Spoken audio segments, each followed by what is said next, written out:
वृंदा देवी, यमुना देवी, देवी गंगा, आप तीनों क्या इस समय?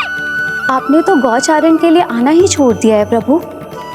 हम सबको आपकी स्मृति बहुत सताती है। वृक्ष, वनस्पतियां, फूल, फल, पत्ते सभी आपको स्मरण करते हैं गोपाल। अब फिर से वन आना आरंभ कर दीजिए श्री कृष्ण। हमें अपने दर्शनों से वंचित मत कीजिए।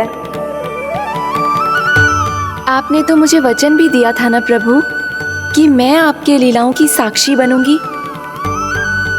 फिर मुझसे ये सौभाग्य क्यों छिन गया? आजकल क्यों नहीं आ रहे हैं आप वन?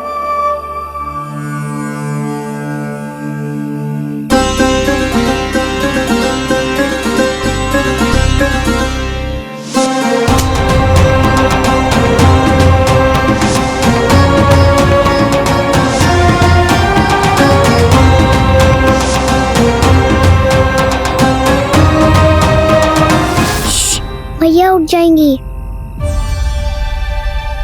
वैसे भी उन्हें आज अच्छी नींद नहीं आ रही है। पर एक बार तो कह दीजिए प्रभु, आप फिर से आना आरंभ कर देंगे। अपनी लीलाओं के लिए, अपने दर्शनों के लिए हमसे अनंत प्रतीक्षा नहीं करवाएंगे आप? मैं अवश्य आऊंगा। कृपया अभी आप सब जाइए, मैया जागने वाली है।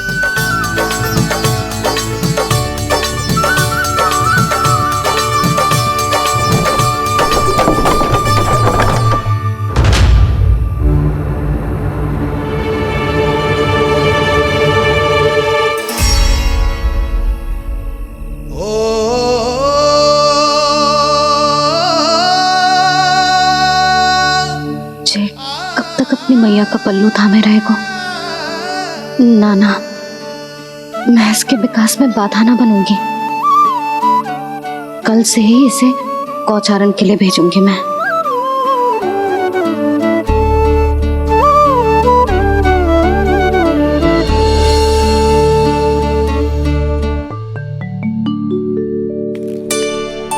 मैं तो कहता हूँ इससे उत्तम मूल्य यहाँ तो क्या पूरे मथुरा में नहीं मिलेगा। सुबह सुबह का समय है, व्यापार कर लो मेरे साथ। व्यापारी जी, हमें मथुरा के व्यापारी पे भरोसा ना है, तो हमें तो क्षमा करो।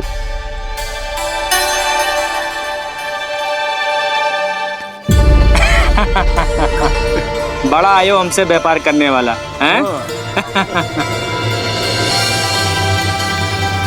मेरे साथ व्यापार ही नहीं किया मूर्खों ने। उन्हें पता ही नहीं मैं मथुरा का जाना माना सेठ हूँ। ऐसे ही थोड़ी ना पूरा जनपद मुझे धनिया सेठ के नाम से जानता है। धनिया सेठ?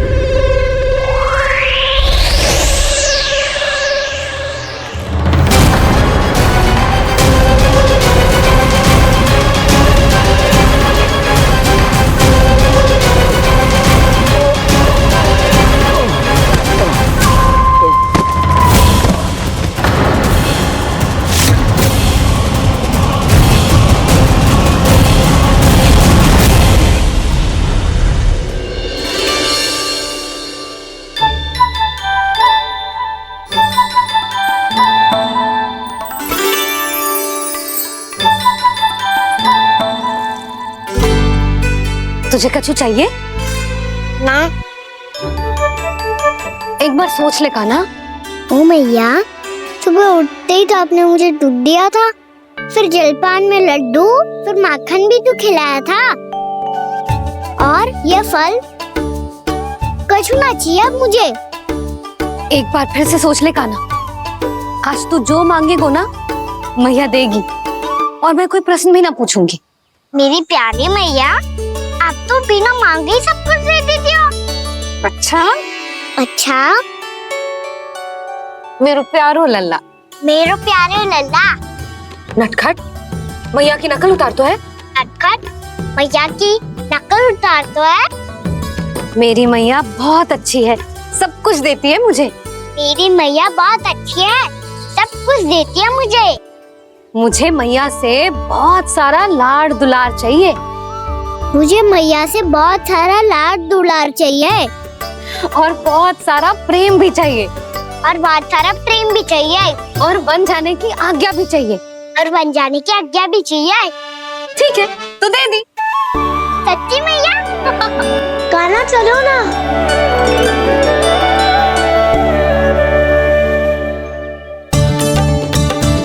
चल, रुक रुक रुक रुक, अभी आई।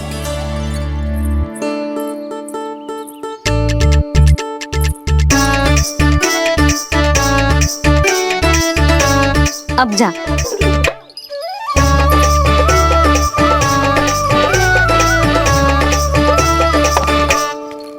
आज तो जाना ही पड़ेगा। कंस मामा ने अतिथि जो भेजा है वृंदावन में।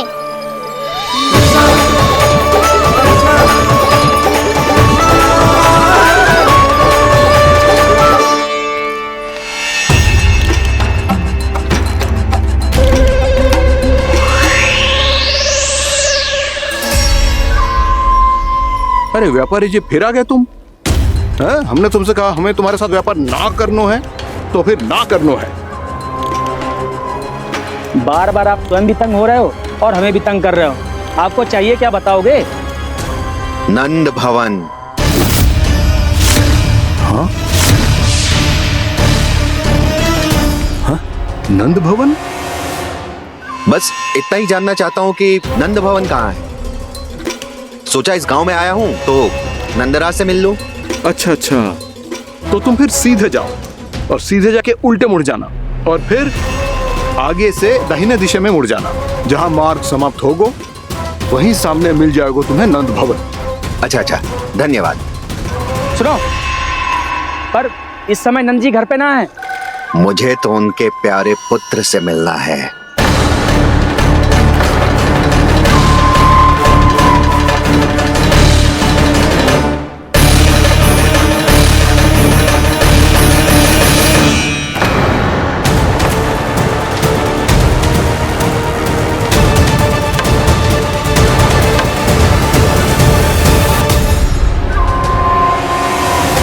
लल्ला से भला क्यों मिलना है? सच्ची सच्ची बताओ, कौन हो तुम?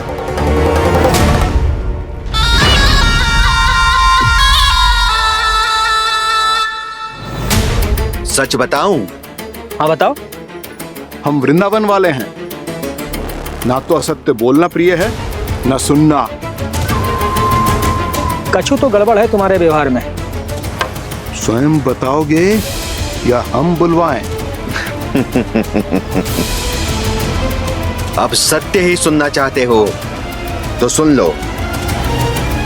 मैं हूं मायावी छलिया।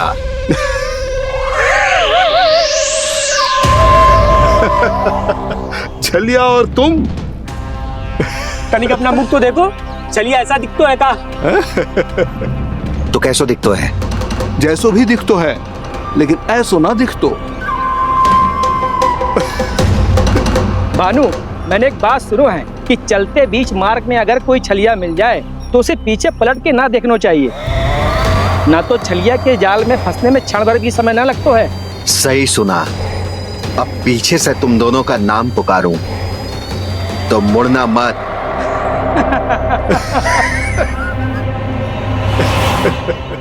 चल बंसी चल, नहीं तो ये छलिया जी हंसा हंसा के प्राण निकाल देगो।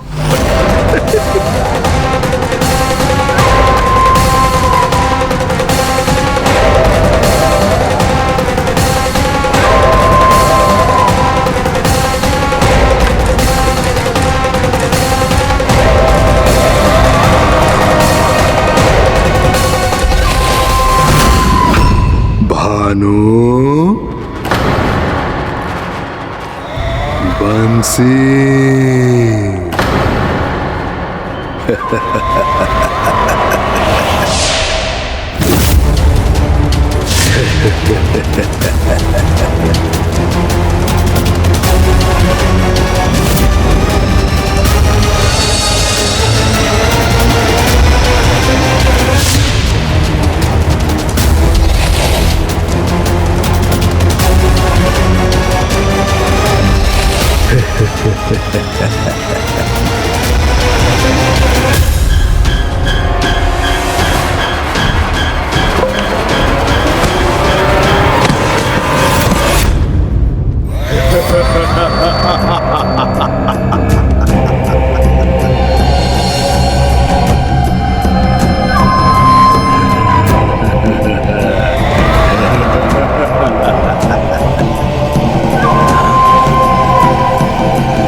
रूप स्वरूप में तो ये थोड़ा ठीक ठाक है।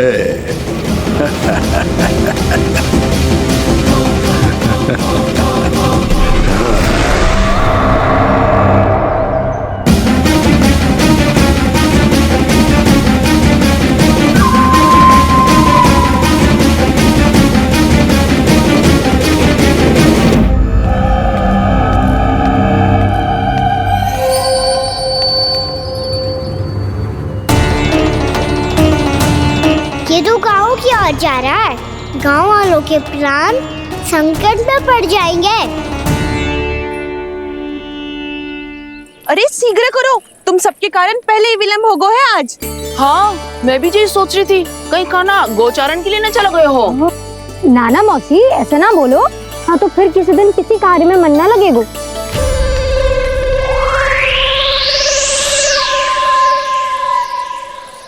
आप सब तो बातों में ही समय निकालो। मैं तो चली कान्हा को निहारूंगी, तभी शांति मिलेगी हृदय को।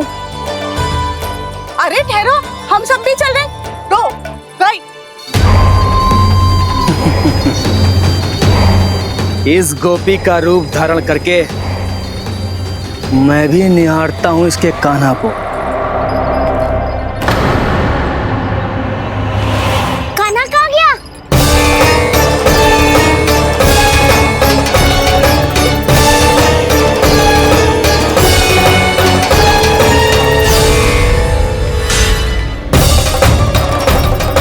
जानकी,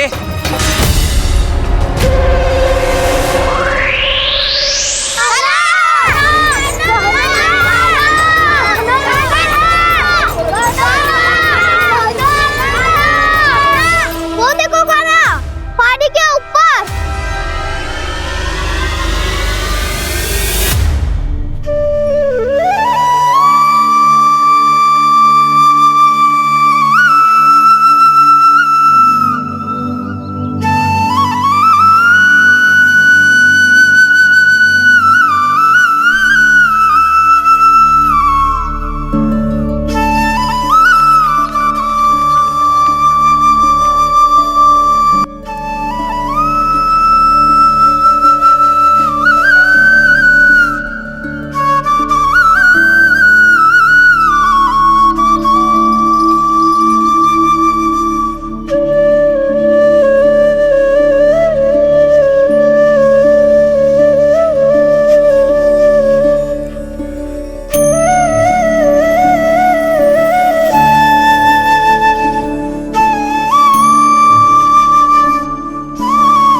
ये तो कान्हा की मुरली की धुन है।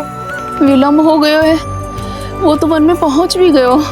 बस करो मौसी, सुनने दो ना, कितनी मीठी धुन बजा रहे हो कान्हा। ये तो स्वयं ही मुझे बुला रहा है, अपना पता बता रहा है। अब तो इसके आखेट में और भी अधिक आनंद आएगा। अवश्य ही एक पाव पे तन के पूरे आत्मविश्वास के साथ त्रिभंग मुद्रा में मुरली बजा रहे होगो कान्हा।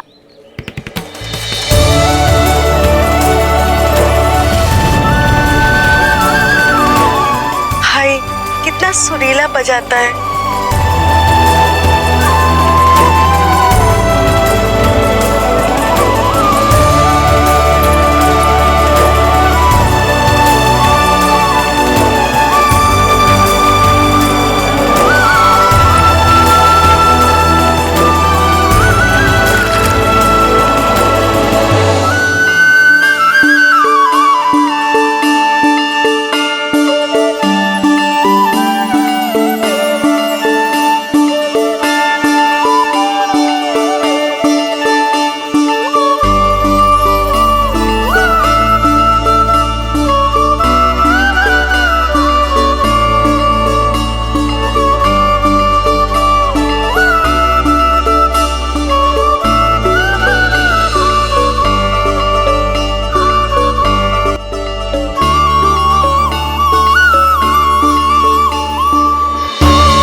तन के पूरे आत्मविश्वास के साथ त्रिभंग मुद्रा में मुरली बजा रहे होगो कान्हा। यहाँ तो सभी बालक एक पांव पर खड़े हैं, तो फिर इनमें से कृष्ण कौन है? अद्भुत प्रभु, जो छलिया सारे संसार को अपने छलावे में फंसाता है, आज आपने उसे ही फंसा दिया।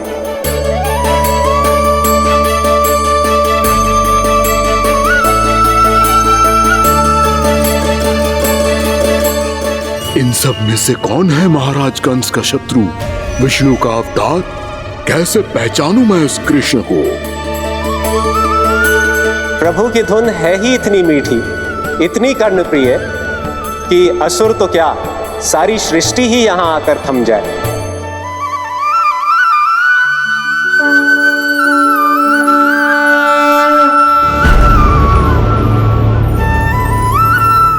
कहीं ये तो नहीं है वो मेरा शिकार, विष्णु अवतार?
जब से कान्हा का जन्म हुआ है ना, मैं तब से देख रही हूँ, तब से हम पे कोई भी संकट आती है ना, तो अचानक से कोई अपरिचित हमारी सहायता करने आ जाता है, और जाते समय कान्हा की आज्ञा लेके जाते है, और कभी कभी तो इसे प्रभु बोल के जाते है।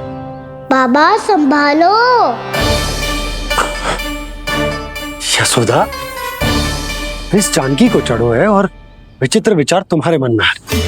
अरे सब जानते हैं कि हमारा परिवार राजसी, तुम्हें पता ना चलते होगा, पर हमारे कान्हा को सब राजकुमार ही समझते हैं देखकर, इसीलिए उसे सम्मान देने के लिए सब ऐसा ही करते हैं, और कोई बात ना है।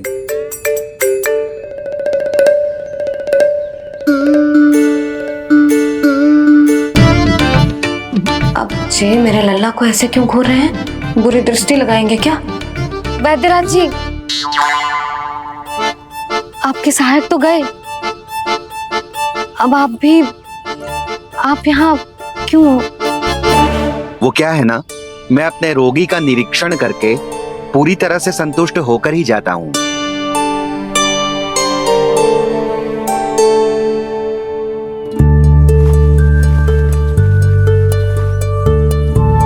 हाँ, संकेत तो अच्छे हैं, कल सुबह तक बिल्कुल ठीक हो जाएगी। धन्यवाद वैद्य जी।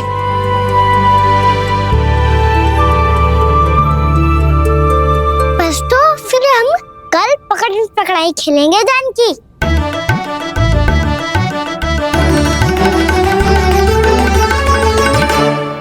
भानु, बंसी, जाकर उस क्षेत्र के चारों ओर बाड़ बनवा दो और वहां सूचना पट्ट भी लगा देना, ताकि जानकी के साथ जो हुआ है वो किसी और के साथ ना हो। शीघ्र जाओ। जी ठीक है।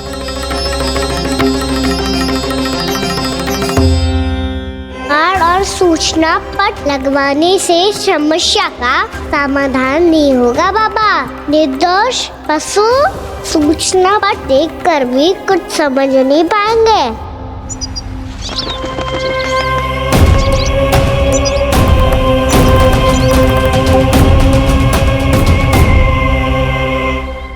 तो तुम्हारे कहने का अर्थ यह है कि व्योमासुर मारा जा चुका है और वो बालक अब भी जीवित है। हाँ महाराज, मैंने गोप बालकों को कहते सुना था कि कृष्ण ने छलिया को मोक्ष दे दिया है। पर वृंदावन सुरक्षित नहीं है महाराज। वो एक बहुत बड़ी समस्या से जूझ रहे हैं। कैसी समस्या? गांव के निकट क्षेत्र में किसी विषैले सर्प का निवास है। उसके विष का प्रभाव इतना भयानक है महाराज, जैसे विष ना हो, स्वयं हलाहल हो। मेरी कोई भी औषधि रोगी का उपचार नहीं कर पा रही थी। निकट के क्षेत्र में कहाँ है वो सर्प? गोप मानते हैं कि वो सर्प गांव के निकट यमुना नदी के जल में रहता है। मुझे तो लगता है महाराज, ये कालिया नाग की कथा कोई किंवदंती या लोक श्रुति नहीं, एक सच्चाई है, एक विषैली सच्चाई।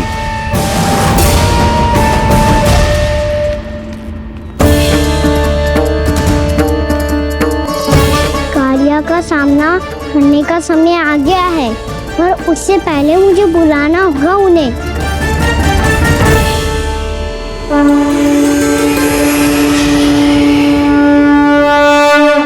संसार के दारुण भय का नाश करने वाले, सभी कष्टों का हरण करने वाले, विश्व का समस्त ऐश्वर्य प्रदान करने वाले, कमल जैसे लोचन, मुख और चरणों वाले आजानुभुज श्री राम को मैं बार बार नमस्कार करता हूँ। आपदामपहर्तारं दातारं सर्व संपदा लोकाभिरामं श्री रामं भूयो भूयो नमाम्यहम्। काकभुसुंडी काकभुसुंडी काकभुसुंडी। प्रभु क्षमा करें, मुझे जाना होगा।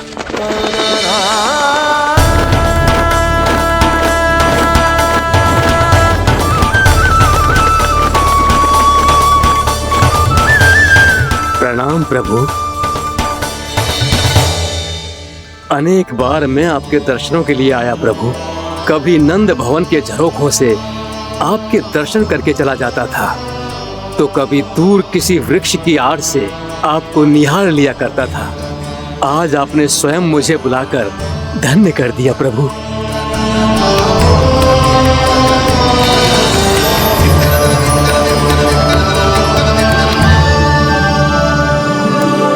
मैंने आपको यहाँ एक विशेष कारण से बुलाया है।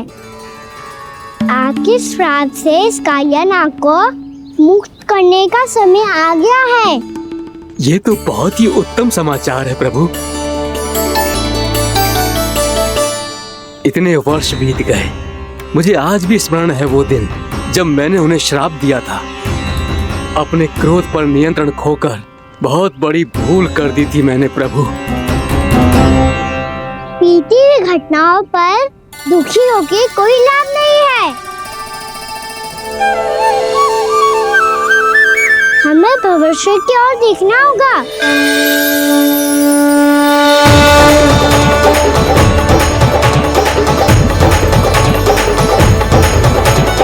आदेश कीजिए प्रभु, क्या आज्ञा है आपकी?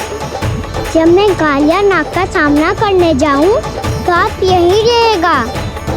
आपको अपने आप पता चल जाएगा कि कब क्या करना है। और हाँ, लौटते जाते समय नारद मुनि से कहिएगा, वो आकर मुझसे भेंट करे। अवश्य प्रभु, प्रणाम। क्या इसने सच्ची में देवर्षि नारद को बुलाया है? नारायण नारायण, आपको संदेश भेजने की आवश्यकता नहीं थी। आप स्मरण करते और मैं चला आता। तुम्हारा कल्याण हो नारद।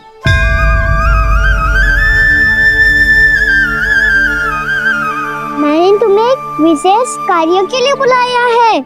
आज्ञा दीजिए प्रभु। तुम्हें एक बार फिर कंस से भेंट करनी होगी।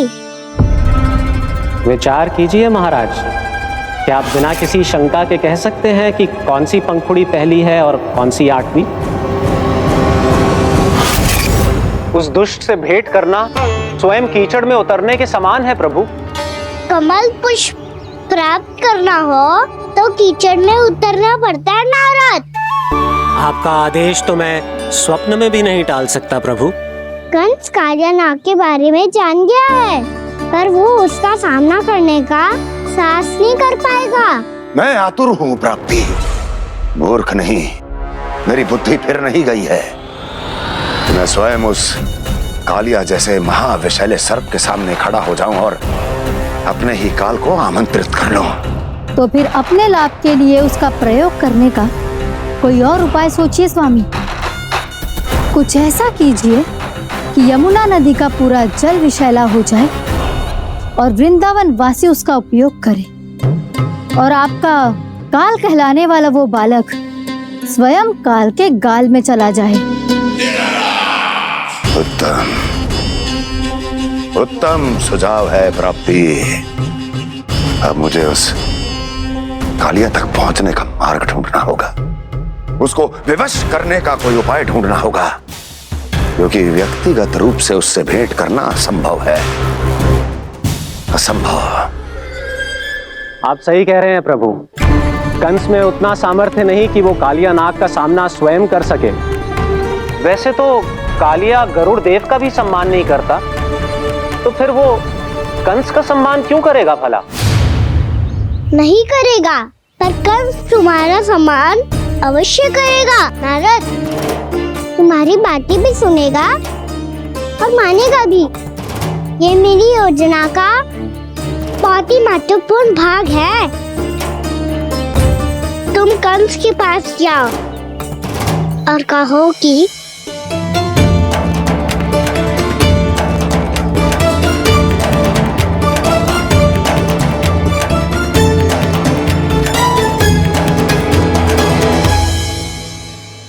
संतान अपने माता पिता को तीर्थ का सौभाग्य दिलाती, और मेरा लल्ला कितना महान कि उसने हमारे घर को ही तीर्थ बना दिया।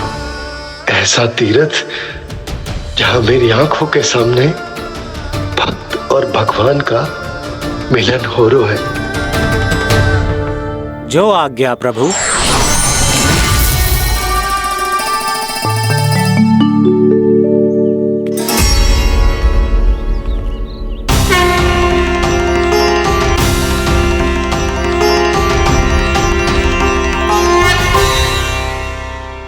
बाबा। कान्हा, ये सब क्या चल रहा है? पहले काक भुसुंडी जी और फिर जे नारद जी। क्या योजना बना रहे हो तुम? कान्हा बता ना लल्ला, क्या सोच रहे तू? कान्हा देख, अगर तुझे अपने बाबा को ना बताना हो ना, अपने भक्त को बता दे। क्या सोच रहे हो लल्ला? क्या करने वाले हो आप?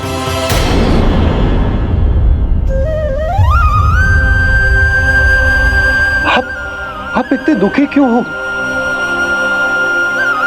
कान्हा, कान्हा क्या होगा? क्योंकि मुझे आभास हो गया है बाबा, समय आने वाला है। कौन सा समय आने वाला है लल्ला? सीधे सब कुछ बदलने वाला है। भैया को मेरा सत्य पता चल जाएगा बाबा।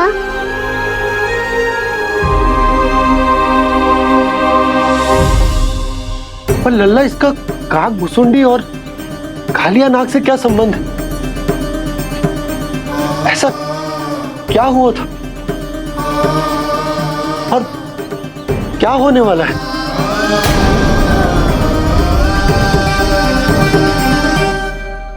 जो होने वाला है बाबा, उसका संबंध उससे है जो सैकड़ों वर्ष पहले हुआ था।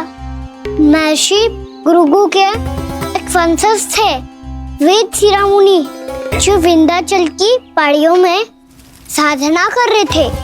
तभी वहाँ अश्वशिरा नाम के एक दूसरे मुनि आमंत्रण के बिना ही आ गए। कितना सुंदर और शांतिपूर्ण आश्रम है। यहाँ प्रभु की साधना करने में बहुत आनंद आएगा।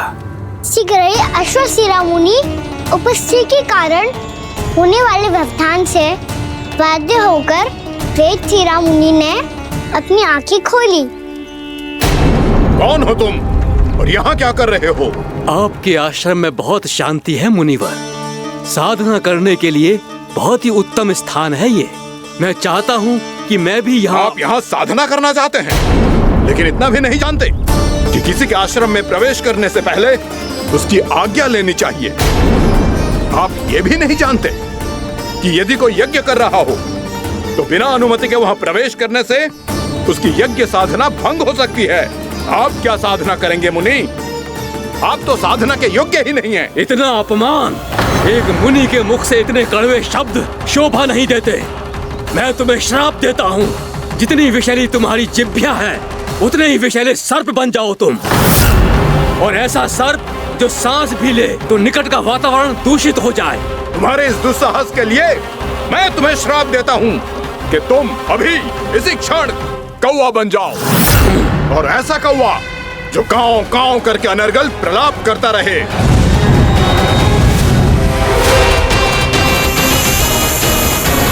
ये मैंने क्या किया? ये मैंने क्या किया? क्रोध के कारण दोनों ने एक दूसरे को श्राप दे दिया। पर दोनों ही मेरे भक्त थे, और भगवान होकर मैं अपने भक्तों को इतनी कठिनाई में कैसे देख सकता था? इसीलिए जिस संकट में उन दोनों ने अपने आप को फंसा लिया था, उसका समाधान करने में मैं उनके पास गया।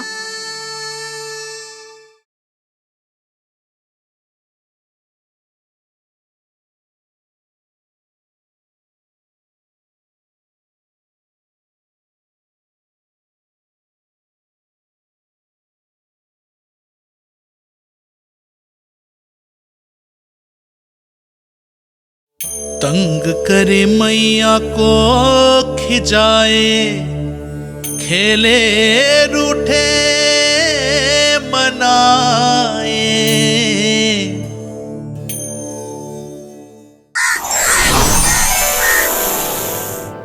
देखिए ना प्रभु, ये क्या हो गया हमसे? हमारी रक्षा कीजिए प्रभु, मार्ग दिखाइए हमें। क्रोध पर नियंत्रण ना होने के कारण आप दोनों ने एक दूसरे को बहुत ही भीषण संकट में डाल दिया है। अब दोनों ही तपस्वी, तप के बल से दिए गए आपके श्राप को लौटाना भी संभव नहीं है। प्रभु कोई तो उपाय होगा, हम आपके शरण में हैं प्रभु। अपराध तो हमसे हुआ है प्रभु, पर अब आपसे ही आशा है। कुछ ऐसा कीजिए भक्त वत्सल, जिससे हम दोनों के श्राप का प्रभाव कुछ कम हो जाए। आप दोनों ही मेरे भक्त हैं, इसलिए आपकी पीड़ा का निवारण करने का एक उपाय है मेरे पास। वेद शिरोमणि, जब आप कालिया नाग बनेंगे तो आपको मेरे चरणों को अपने शीश पर धारण करने का सौभाग्य मिलेगा। और अश्र शिरोमणि, आप काग योनि होने के बाद भी आप श्रेष्ठतम ज्ञान और सर्वाधिक यौगिक सिद्धियों के स्वामी होंगे और प्रवचन दिया करेंगे। इसके बाद अश्वशिरा मुनि काकभूषुंडी बन गए, जिन्होंने आगे चलकर स्वयं गरुड़ देव को रामायण सुनाई। और मुनि वेदशिरा, महर्षि कश्यप और देवी कत्रियों के पुत्र कालिया नाग बनकर जल में। और अब वही कालिया नाग जमुना जी में, जिनके कारण जानकी के प्राण लगभग चले ही गए थे। अब कालिया नाग को उचित स्थान पर भेजने का समय आ गया है बाबा। पर ये तो अच्छी बात है कान्हा, वेदशिरा मुनि को दिया हुआ तुम्हारा वचन भी पूरा हो जाएगा, जमुना जी की शुद्धि भी हो जाएगी। इस सब के बाद भी तुम दुखी क्यों हो? क्योंकि इसके बाद मैया के सामने मेरा रहस्य खुल जाएगा बाबा। उन्हें पता चल जाएगा कि उनका बालक कोई साधारण बालक ना है। भविष्य में जो होने वाला है उसे सबके सामने घटने से रोकना मेरे लिए भी संभव ना होगा। मैया को सब पता चल जाएगा। क्या पता चल जाएगा रे मुझे?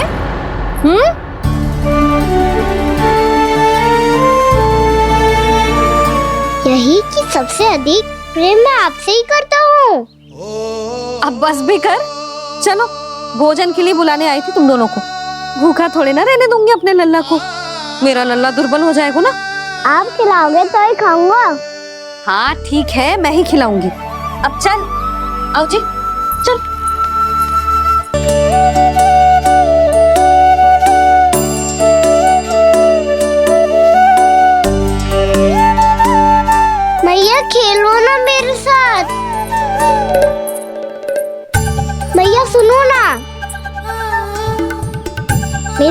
ना मानोगी?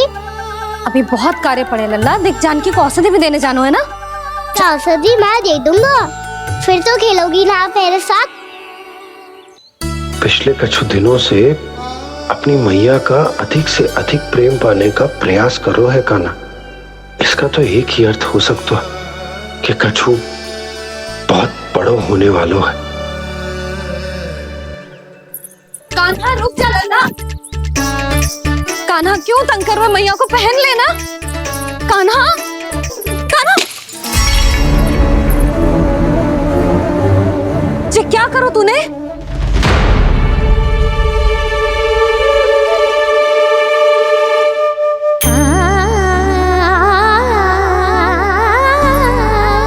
अच्छा ठीक है, अब मुंह लटकाने की आवश्यकता ना है। ये ले।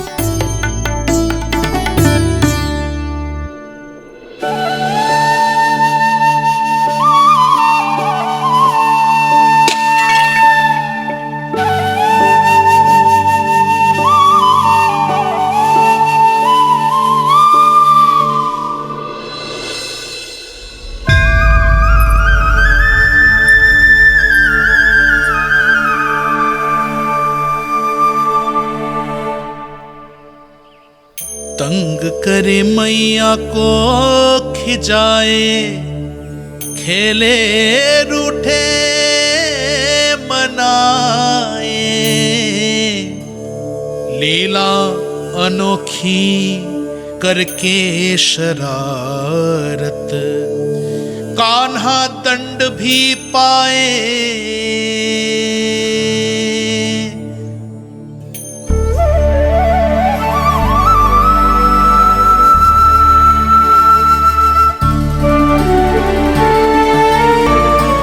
रूठना मनाना, खेलना खिलाना, पहले शरारत करके क्रोध दिलाना और फिर क्षमा मांग लेना, ये सब जानबूझकर कर रहे है कान्हा। जैसे जीवन भर के लिए अपनी मैया की ममता को अपने हृदय में समेट कर रखना चाहते हो। कैसे कैसे करूं उस कालिया से मित्रता, कैसे करूं उसका उपयोग?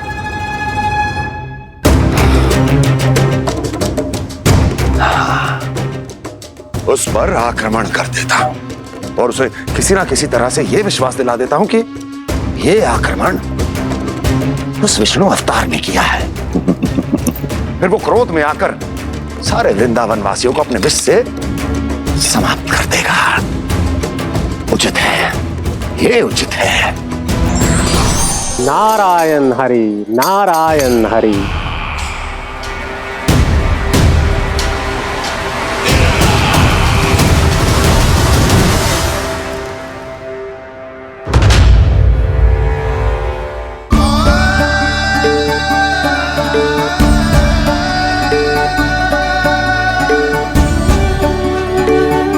ये सत्य है कि ये जानने के बाद कि तू श्री नारायण का अवतार है, मैं तुझे भगवान की तरह ही देख पाऊंगी। पर मेरे हृदय की जो ममता है ना, वो भक्त से कहीं अधिक है लल्ला। फिर चाहे तू साधारण बालक हो या श्री नारायण का अवतार, तू सदैव ही मेरा लल्ला है, मेरा लल्ला था और सदैव ही रहेगा। यशोमती मैया का नंद लाला, यशोमती मैया का नंद लाला। यशोमती मैया के नंद लाला, यशोमती मैया के नंद लाला, यशोमती मैया के नंद लाला, यशोमती मैया के नंद लाला।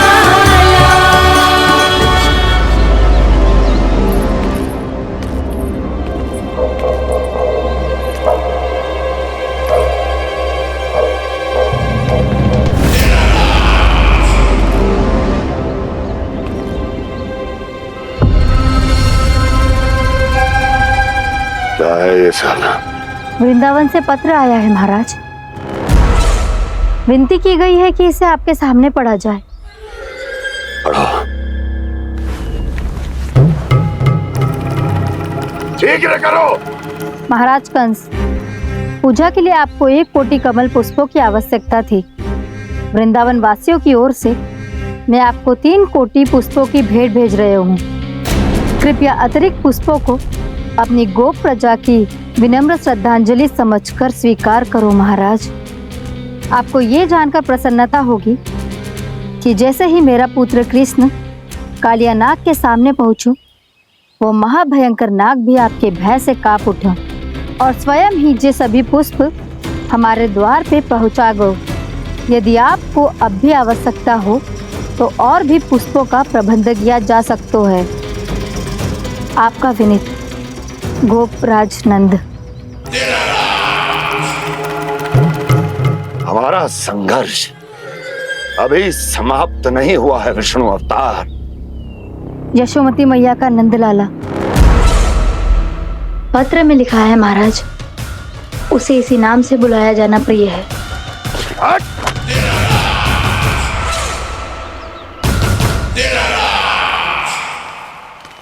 जैसे आपने कही वैसे ही करो। हमने कंस के राजभवन को पुष्प से भर दियो है। मुझे तो ऐसा लग रही है इतने पुष्प देख के कंस को चक्कर आ जाएंगे। आपका पत्र पढ़ के उसे ये समझ में आगा होगा कि वृंदावन वासियों से उलझना ठीक ना है उसके लिए।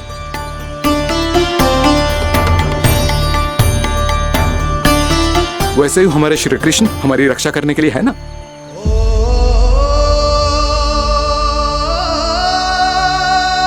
सूर्यास्त होने वाला है, हमें अब घर चलना चाहिए। मुझे बहुत थकान लग रही है नंदराज। हाँ, मैं भी बहुत थक गई हूँ। नंदराज, कमल पुष्पों को गाड़ी में लादकर मथुरा पहुंचाने में अब हम भी बहुत थक गए। तो आप सब लोग रात्रि को यहाँ रुकना चाहते हैं? वैसे सुझाव तो अच्छा है नंदराज। अब कालिया नाग के इस स्थान से जाने के बाद प्रकृति कितनी खिल उठी है, क्यों जसोदा जी?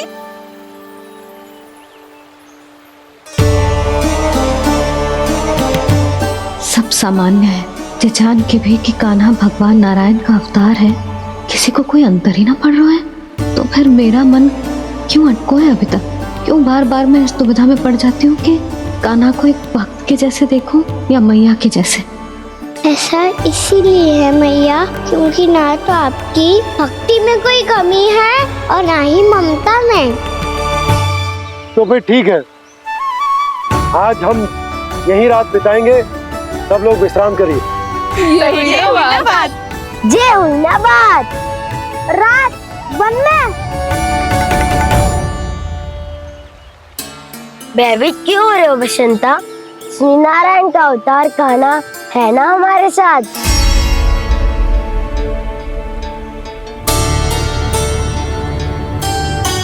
लगता है कोई मैया को भूलने ही नहीं देगा कि मैं नारायण का अवतार हूँ।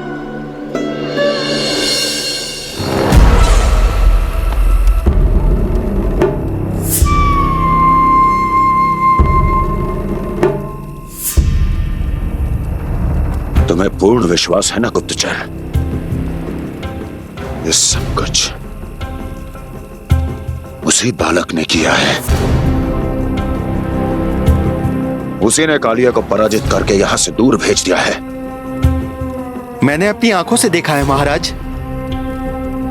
और वृंदावन के सभी वासी इस समय वन में विश्राम कर रहे हैं, ये सूचना पक्की है। वो सब पूरी रात वन में ही बिताएंगे महाराज।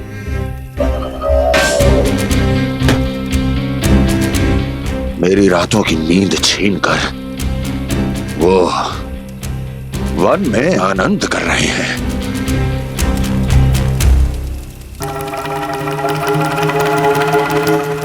किंतु मैं उनके इसी आनंद को मृत्यु के करुण रूतन में बदल दूंगा। उनके चारों ओर प्रकाश होगा, सूर्य की चमक जैसा, आंखें चौंधिया देने वाला प्रकाश। किंतु फिर भी ये रात उनके लिए सबसे अधिक काली होगी, क्योंकि मैं इस पूर्णिमा की रात को अमावस्या की रात बना दूंगा, कभी न समाप्त होने वाली अमावस्या।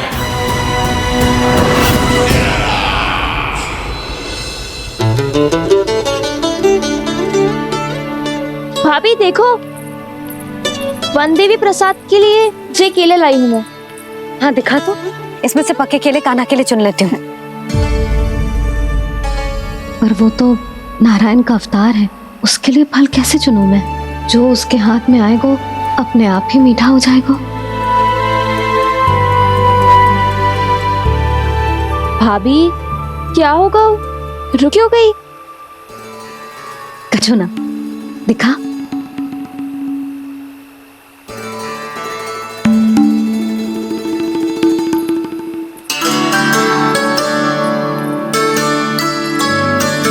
कान्हा, तुझे भूख लगी आई होगी ना? भैया आप खिलाओ ना। अच्छा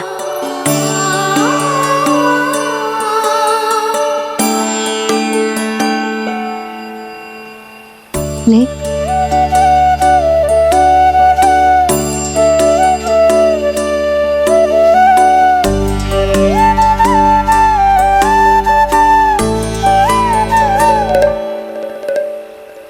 भैया के व्यवहार में बदलाव आ रहा है।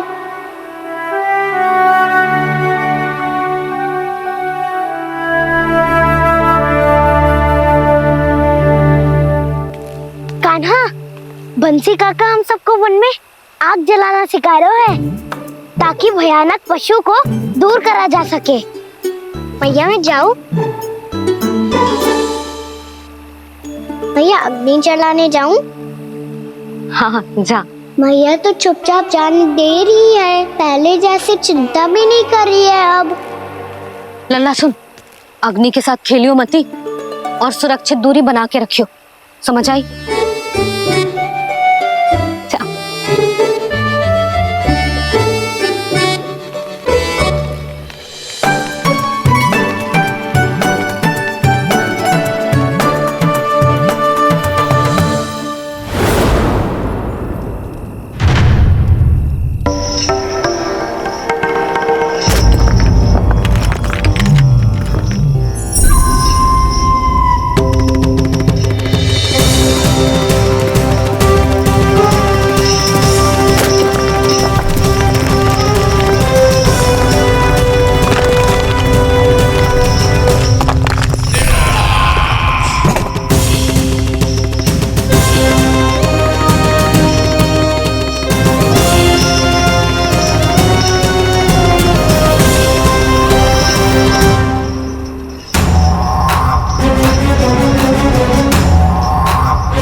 स्वयं को प्रकट करो दावानल।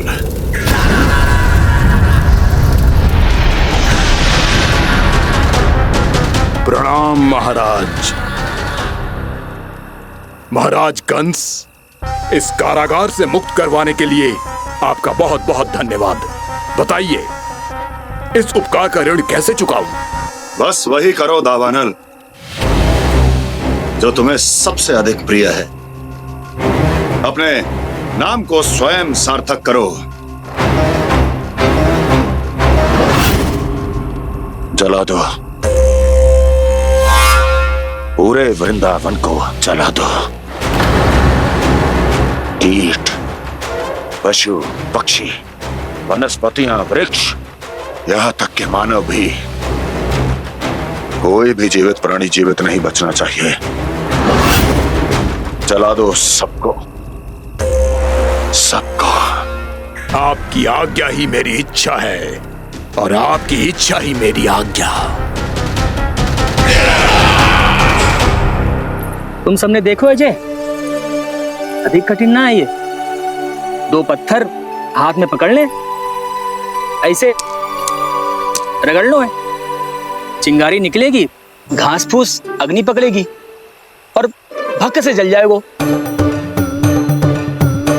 लो करो, लो सुबल।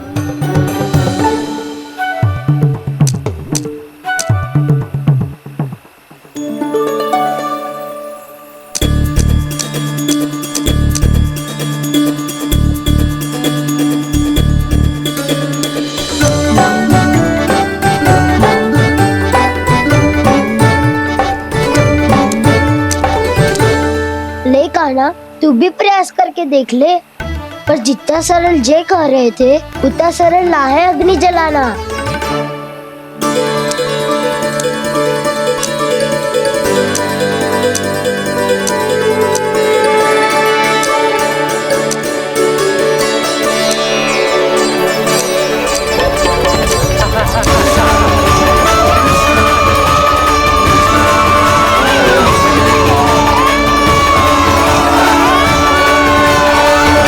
ये तो श्री नारायण का अवतार है। संसार की सारी अग्नि इसके नियंत्रण में है, तो फिर एक चिंगारी उत्पन्न करना कौन सी बड़ी बात है।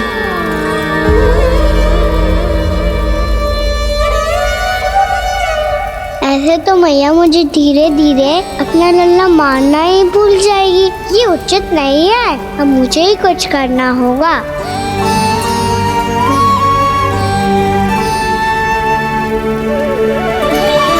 कान्हा, ऐसे मत करो, लग जाएगी।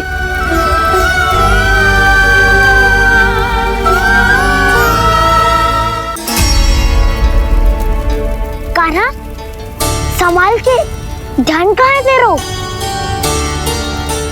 कालिया नाग का हलाहल जैसा विष जिसका कछु न बिगाड़ पाई, जिस साधारण सी अग्नि उसे हानि कैसे पहुंचा पाएगी। मेरी ममता बार बार चिंता करने पे विवश कर देती है मुझे। भूल जाती हूँ मैं कि ये तो श्री नारायण का अवतार है। यही तो मैं चाहता हूँ मैया।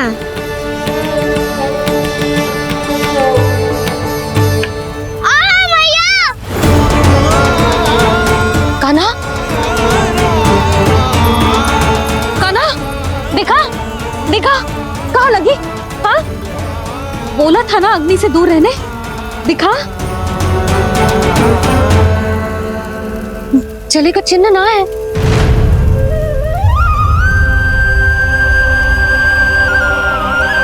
मेरे साथ खेल खेल रहा है जे। इससे पता है कि इसकी पुकार सुनते ही मैया ऐसे ही दौड़ी चली आएगी। नीचे नटखटपना बंद कर कान्हा।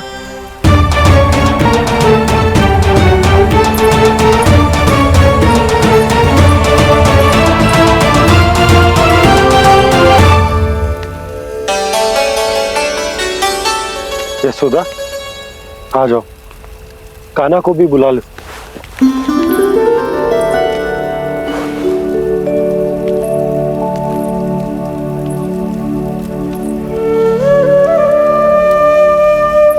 आपको तो पहले से पता था ना कान्हा के बारे में?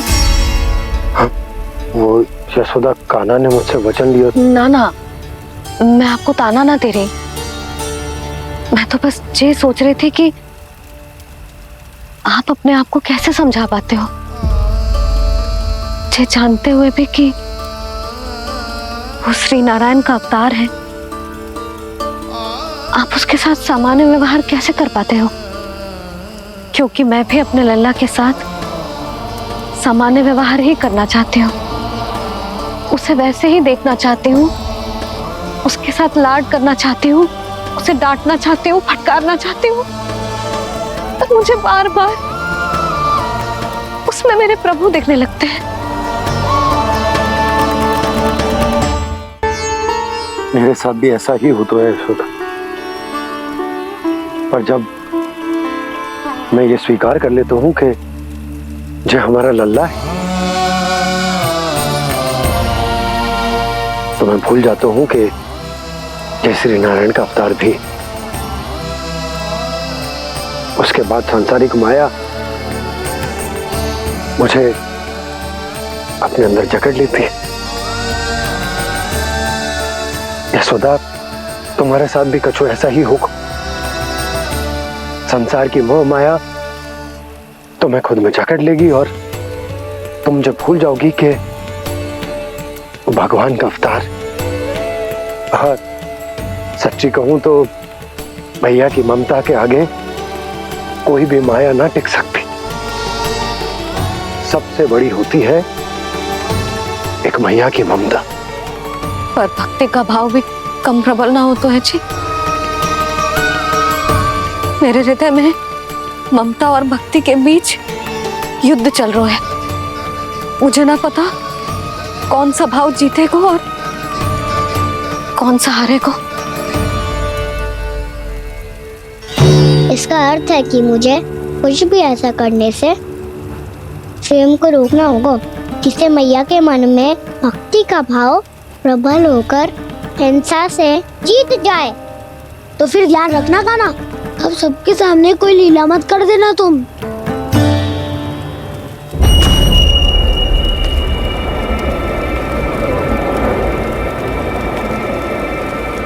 वो देखो, वो वहां बैठे हैं सब कोने में। किसी भी कोने में क्यों ना छिपा हो, आज तो जलेगा पूरा वृंदावन ही। मुझे फैला दो यहां और फिर जाओ महाराज कंस को सूचना दो कि उनका कार्य हो गया है। महाराज का आदेश स्मरण है ना, वृंदावन का कोई भी आदमी आज जीवित नहीं रहना चाहिए। अग्नि को जलाना मत सिखाओ, जाओ मुझे अपना कार्य करने दो।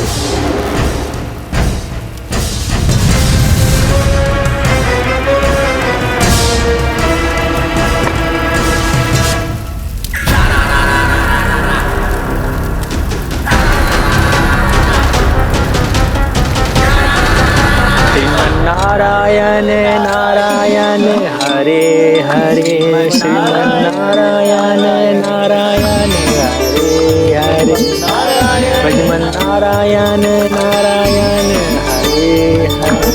क्या हुआ कान्हा? मैंने आपको कहा था ना कि मैं कोई लीला ना करूं, पर देखो कंस मामा ने असुर वृंदावन को भेज दिया है।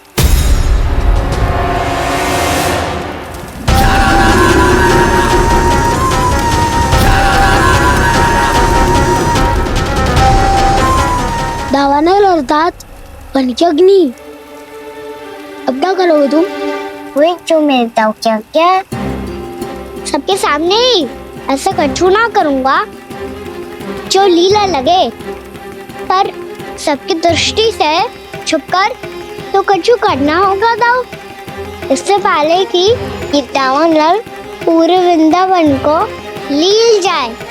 पर कान्हा करने क्या वालों है?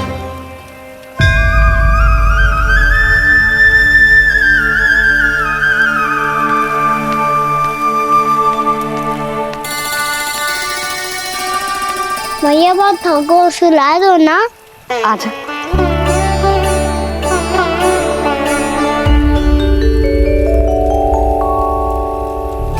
लोरी गाओ ना मैया। सब जन आगे बंद कर लो, मैया लोरी सुना रही है।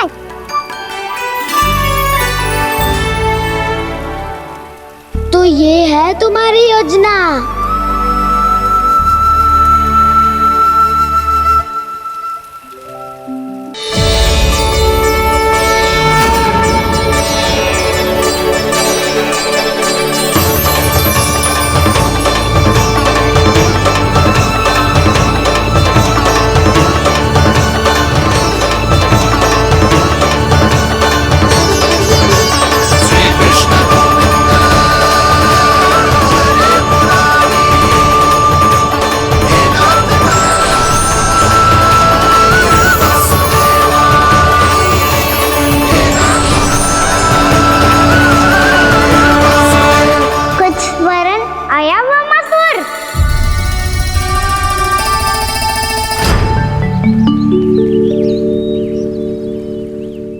बहुत समय पहले की बात है, बहुत बड़े भूमाकर राज करते थे तुम्हें मान राजा भीमम के नाम से जाना जाता था।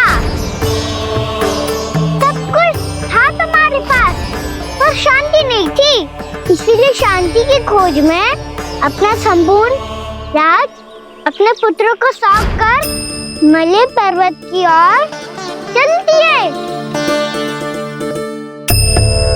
अनेक वर्षों की तपस्या के बाद तुम्हारे तप की कीर्ति चारों ओर फैलने लगी और फिर सच्चे तपस्वी के रूप में तुम्हारी ख्याति से प्रभावित होकर महर्षि उलट तुमसे भेंट करने आए। राजा भीमरथ, आपने ईश्वर की प्राप्ति के लिए सब कुछ छोड़ दिया, पर अपना अभिमान नहीं छोड़ पाए। इसीलिए मेरे आगमन पर सम्मान के साथ खड़ा होना तो दूर, मेरा अभिवादन भी नहीं किया। अभिमान तपस्वी का गुण नहीं होता है राजन, अभिमान राक्षसी गुण है। इसलिए मैं आपको श्राप देता हूँ कि आप अगले जन्म में एक राक्षस के रूप में जन्म लेंगे, एक राक्षस के रूप में जन्म लेंगे। मुझे क्षमा कर दीजिए महर्षि, मैंने जानबूझकर आपका अपमान नहीं किया है। मैं तो यहाँ पर शांति की खोज में आया था, अपने भीतर के संसार में गहरे सोच विचार में डूबा हुआ था मैं। मुझे क्षमा कर दीजिए महर्षि, मुझे क्षमा कर दीजिए। अपनी भूल का आभास प्रायश्चित की ओर पहला पग होता है। मैं अपना श्राप तो वापस नहीं ले सकता, परंतु आपको एक वचन अवश्य दे सकता हूँ। जब भी प्रभु नारायण का अवतार होगा, आपको उचित समय पे वो वरदान देंगे जिसकी आप लंबे समय से प्रतीक्षा कर रहे हैं।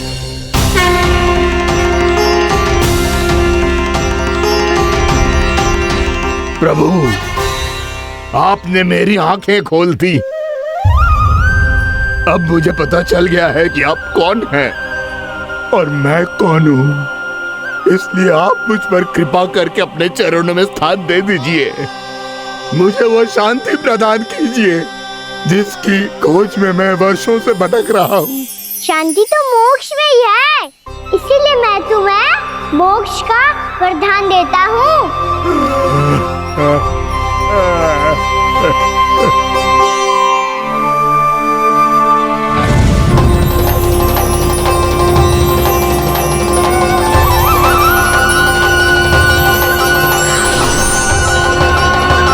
प्रभु की ये लीला सदैव स्मरण रखी जाएगी। इस स्थान को इनका आशीर्वाद मिलेगा और इस कंदरा को व्योमासुर की कंदरा के रूप में पहचाना जाएगा। भविष्य में अनेक ऋषि मुनियों की शरण स्थली बनेगी ये कंदरा।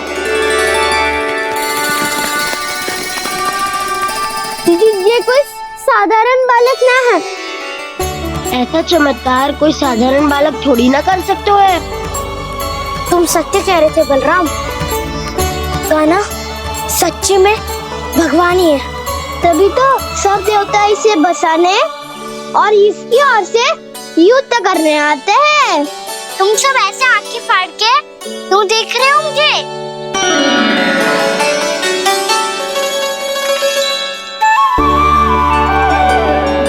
बलराम, तुम बलवान हो और कान्हा भगवान है। दूर दूर तक कोई दिखाई ना दे रहा है। ना जाने किस हाल में होंगे बालक। कहीं हम ही तो मार्ग ना भटक गए शीघ्रता के चक्कर में। अब तो एक पग भी ना चलो जा रहे हो। जल, किसी के पास जल है क्या? कंठ तो मेरा भी सूख रहा है मौसी। भाभी, निकट ही जमुना जी है, कहूँ तो वहां से जल ले आओ। मैं भी जा रही हूँ भाभी, एक से भले दो। हाँ चल, शीघ्रता से आओ। हाँ।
जानकी, जानकी,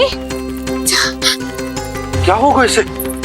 देखो ना जी, अब छलिया की सूचना मिलते ही हम सब बालकों को ढूंढने चली गई और ढूंढते ढूंढते सबको बहुत प्यास लगी आई जी। तो जानकी जमुना जी की नदी से जल लेने गई और उसने जमुना जी का पानी पिया और उसकी जेदशा हो गई। बालक कहाँ है? वो ठीक तो है ना? ऊपर से सब ठीक है पर भीतर से बहुत भयभीत है सब।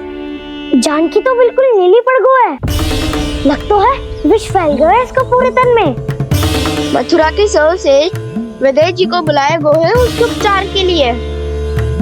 जैसे ही इसने जल को मुंह से लगाया, ये गिर पड़ी।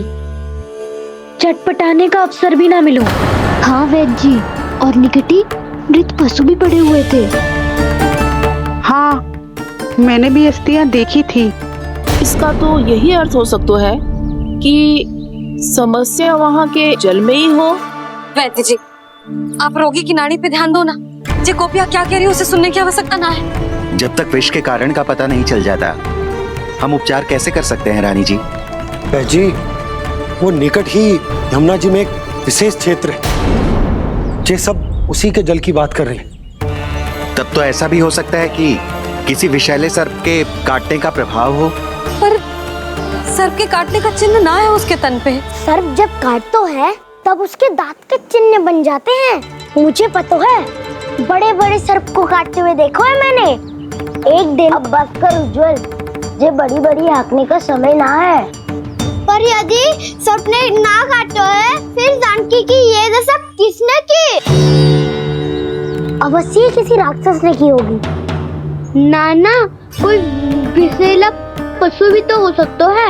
यह अवश्य किसी महाविषैले सर्प के विष से हुआ है। सर्प ने भले ना काटा हो, लेकिन यह अवश्य ही किसी महाविषैले सर्प के विष के कारण हुआ है। कालिया नाग। कालिया नाग?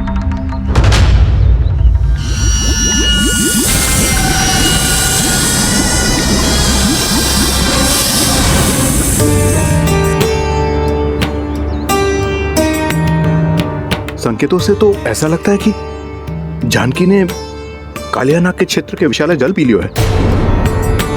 कालिया नाग एक लोक श्रुति है, कल्पना में गढ़ी हुई एक कथा, और कछु न है। हमें जाके पता लगाना पड़ेगा। पर हमें वहां जाने से मना क्यों है ना बड़ों ने? उज्जवल सही कह रहे हो है। इस समय जानकी के स्वार्थ से अधिक महत्वपूर्ण और कछु ना है। जानकी हमारे लिए ही जलाने गई थी जी, ना मैं उसे जाने देती ना जैसा वो तो। वैद्य जी, आप शीघ्र कछु करो, कैसे भी कछु भी करो, पर इसके प्राण बचा लो। यशोदा, धैर्य रखो, श्री नारायण पर विश्वास रखो, वो सब ठीक कर देंगे।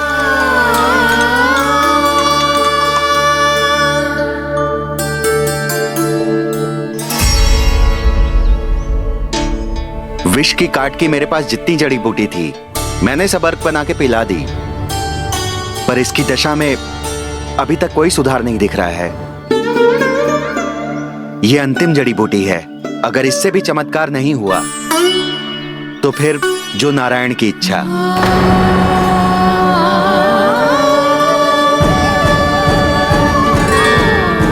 पर कोई तो उपाय होगा जानकी को बचाने का।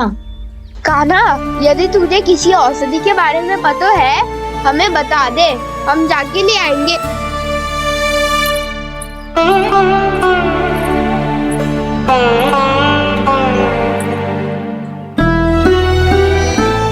हे नारायण, हे प्रभु, मेरी जानकी के प्राण बचा ले प्रभु। या तो मैं अपने आप को कभी क्षमा न कर पाऊंगी। ये सारी मेरे ही कारण बनाई थी।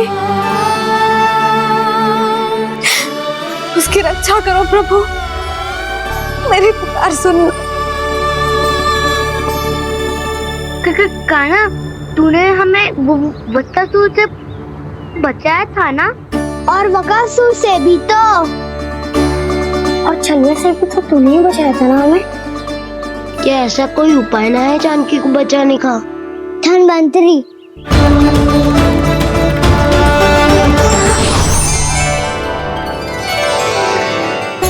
मैं आ गया हूँ प्रभु, चिंता मत कीजिए, आपके आदेश का पालन अवश्य होगा। यशोदा मैया,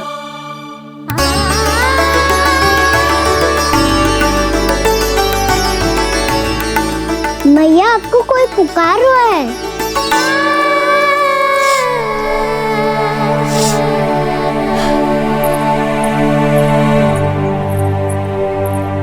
चिंता मत करो मैया, अब धनवंतरी जी आ गए हैं और सब संभाल लेंगे। धनवंतरी जी कौन है? जिन्होंने संसार का आयुर्वेद दिया, आरोग्य के देवता, वे श्री नारायण के अवतार।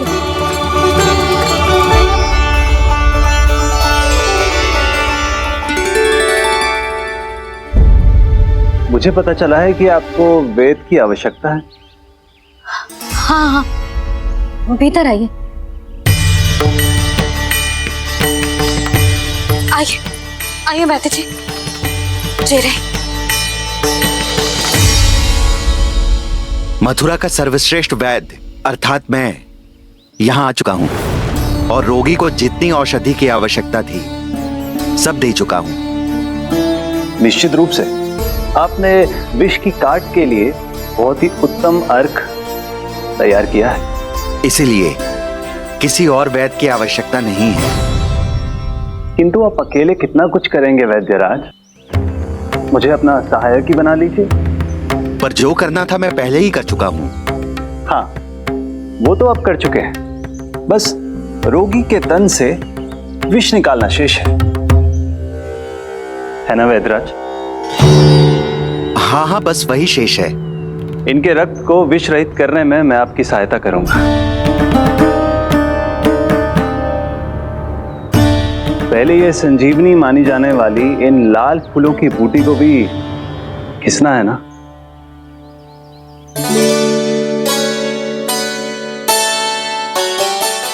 हाँ हाँ, तुम सही कह रहे हो, इसे अच्छे से घिसो।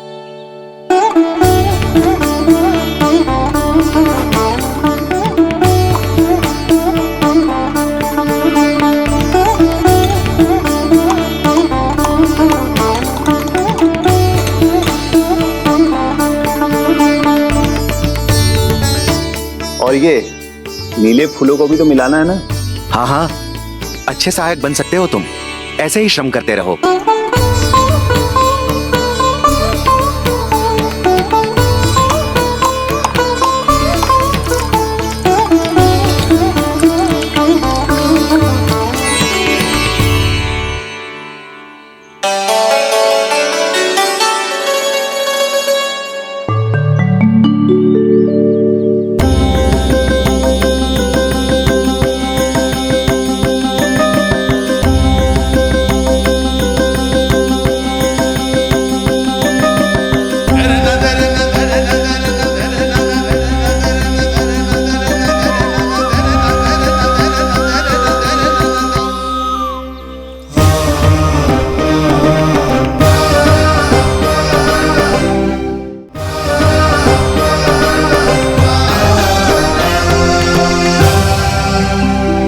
जानकी स्वस्थ हो जाएगी ना धनवंतरी जी?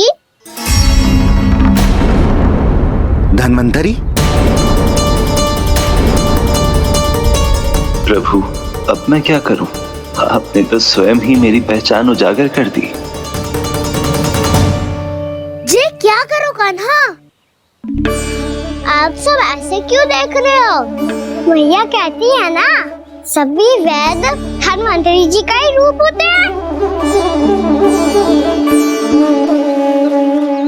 वाह कृष्णा, चतुर तो हो तुम। वैसे वास्तविक धनवंतरी मैं हूँ, मेरा अर्थ है वास्तविक वैद्य मैं हूँ। ये तो मेरा सहायक है, मुझे पूरा विश्वास है बिल्कुल ठीक हो जाएगी। वैसे ही थोड़े ना मुझे मथुरा का सर्वश्रेष्ठ वैद्य कहते हैं लोग।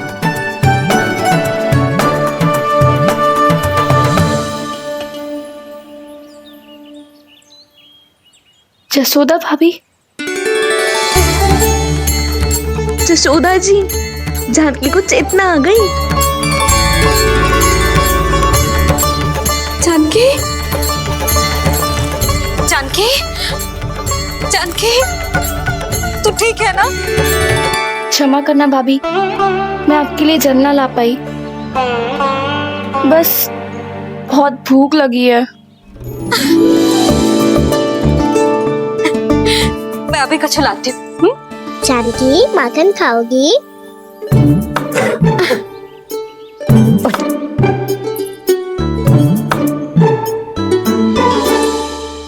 आजा, तू ही खिला दे लल्ला।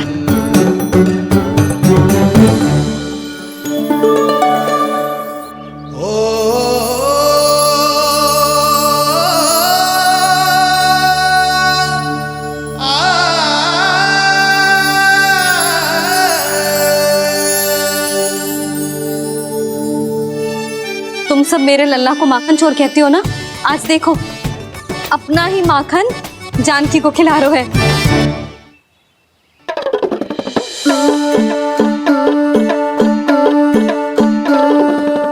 थोड़ा और विश्राम कर लो।